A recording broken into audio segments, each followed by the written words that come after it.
Hey guys, Colin's back again. What we're going to talk about today is going to tournaments. My favorite thing in doing the podcast, well, my favorite thing is Charity Hammer. But my second favorite thing is when people come up to me at a tournament and they say, man, I was nervous about coming for this reason. And I listened to the show and you guys were so encouraging. And I came and now I'm having a great time. I think that 40K is scary for a lot of people. And I think it's people don't want to go to the tournaments because there's really good reasons for them not to go.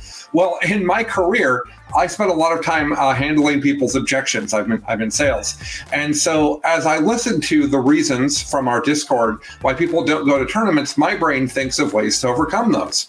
So I thought, let's have a really positive conversation where I encourage you guys to go to tournaments by talking through the top reasons I was given to not go.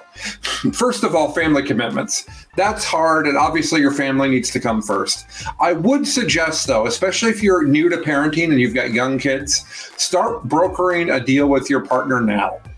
That's basically, why don't you go do whatever you want for a weekend and I will watch the kids and responsibilities. And then when I want to go, you will watch the kids and responsibilities. Most parents think that's great. My wife and I do this. It works great for us. We have an understanding that I'm not going to be gone more than one weekend a month unless it's a special occasion and there's some special thing that I need to go do. And so I'm gone one weekend a month. And then when I am home on the weekends, I try to put a lot of effort into helping, making sure if she worked that day and I didn't, that I'm the one feeding the kids and doing all of the extra heavy lifting. So that won't work for everybody, but for us, that's been a really, really big deal. Next up, people say distance.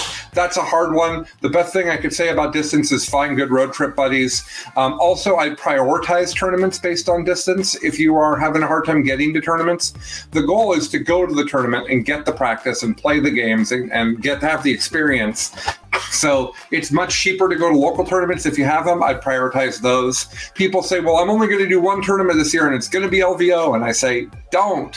LVO is fun and it's a spectacle, but it's not the best experience if you're just trying to go to tournaments. Money's hard. I would say that the hobby is expensive. One thing that I'll talk about several times in here is to save money. I actually think it's completely fine to borrow an army from a friend. You want to go to a 40K tournament. You don't want to play what you're playing, right? What you own. For whatever reason, borrow from a friend. Almost everybody wants their models to get used. They put a lot of effort into those models. They want them to be used. So you could save money by playing with other people's stuff. You can save money by going to closer tournaments. You could save money by doing hobby work for friends so that they help you out. Like there's lots of stuff you can do there. It's just a prioritization thing. That's the hardest one because I don't know your finances. Hobby not done. Hobby not done is something I hear all the time. Oh, I can't come to your tournament because I won't be ready. Won't be ready? Have you been to a tournament and have you looked at the models on the table? Stuff looks bad, a lot.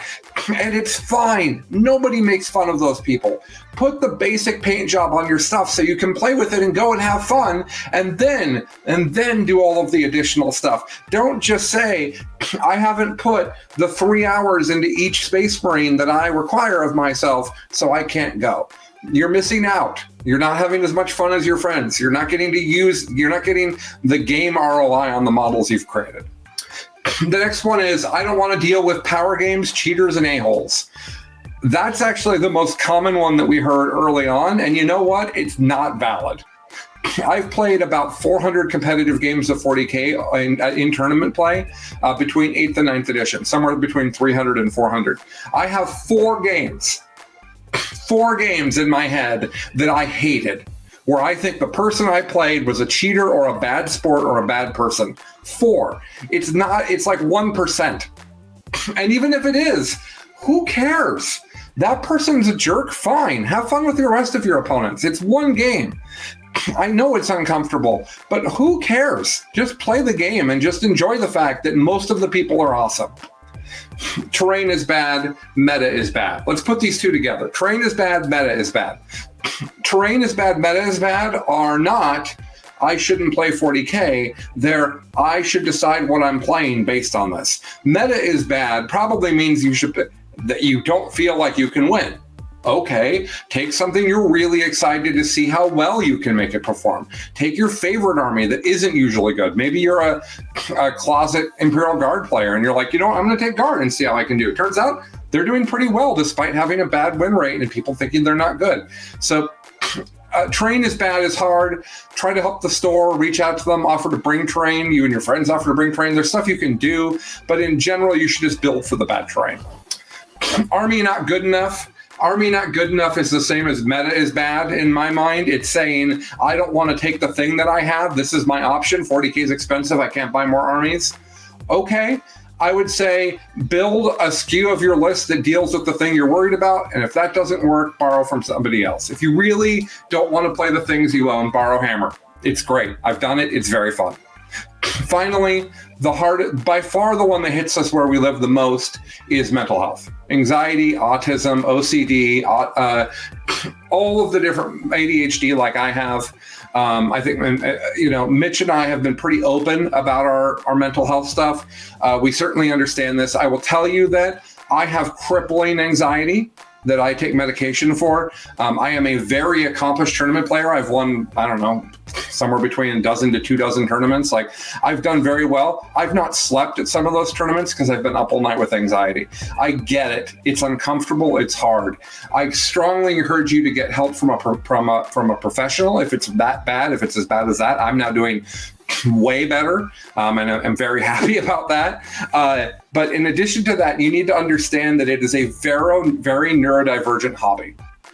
In our Discord, there's people talking about their mental health openly in one of our channels, and it's like a lot of people that are in there. The game is incredibly complicated with a large amount of numbers and a lot of nuanced knowledge. It appeals to people that are neurodivergent. Lots of people are in 40K, I would say more than most hobbies. And those people mean well. Everybody means well. Presume altruism, as I always say. Go to the tournament and presume that everyone's going to be nice, because you know what?